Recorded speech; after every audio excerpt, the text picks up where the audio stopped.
Hi, I'm Miles from Altiagra, the game director. So what game is this? Dream Prison Wanderer is our current game in development and it is a 3D roguelike horror game. I'm here to talk about recent progress which pertains more to the roguelike aspects of the game than its horror side. What is Build 3? Whereas Build 2 was an attempt to make Dream Prison Wanderer a multi-platform game with an emphasis on the 3DS version, Build 3 by contrast is our reworking of the game to primarily be a Windows OS video game. The transition was easy and focused on the combination of two screens into one. You will notice that Build 3 is currently missing some of the content from Build 2. That is because our priority is to test and to build aspects of the game which are important but were neglected up until now. Nearly everything you once saw in Build 2 will eventually make its way into Build 3. As an example, there are no enemies to battle as of yet in Build 3. What is version 3.03 specifically? This version is the newest version, which I have released to our playtesters only days ago. It builds upon the work completed in the previous two. Although the player can do little else but to walk around, this version takes place in an infinite dungeon, which is about a dozen rooms per floor, and an endless number of floors to travel between. What's more is that there are about 1,000 different possible combinations of shapes for these empty rooms, in contrast with the approximately 10 total that was in build number 2. Our end goal for this dungeon is that it becomes what will be the Blood Bog location the players encounter at the start of the game. What you are about to see has an outdoor appearance, and this is why.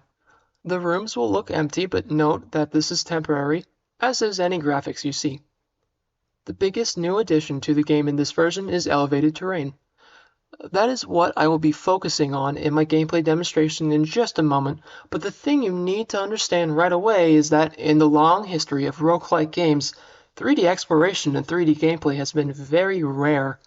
All of the Pokemon Mystery Dungeon games lack 3D traversal, to give an example. I want to quickly note that in the time between recording sessions, I did a lot of talking today, so my voice is now very scraggly. I apologize. So, in this demo, one of the first things you will notice is that the user interface, easy to see, is composed of a bunch of items on a table.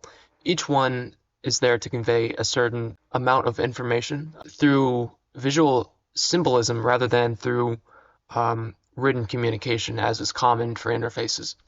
Most important for our sake right now is that there is a scroll that conveys information about what the player is doing with the controls.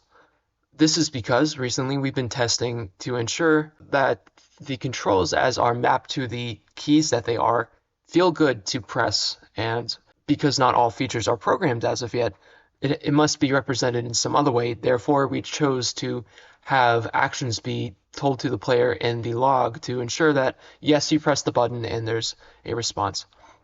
The other thing you'll probably notice is that we have passed by the hills that I am here to talk about, because I would like to take a little more time to explain a thing or two.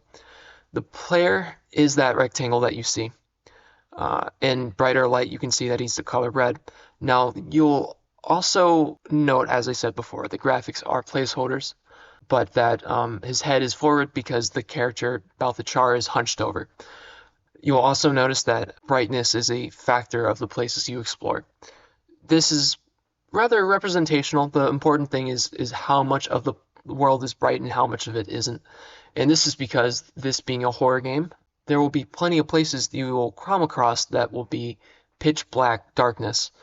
And this allows for the monsters that creep about to have a sight advantage, as they can see in the dark, but you can't. Once again, because this being a horror game, I wanted for the world to feel imposing and as if you are at a disadvantage.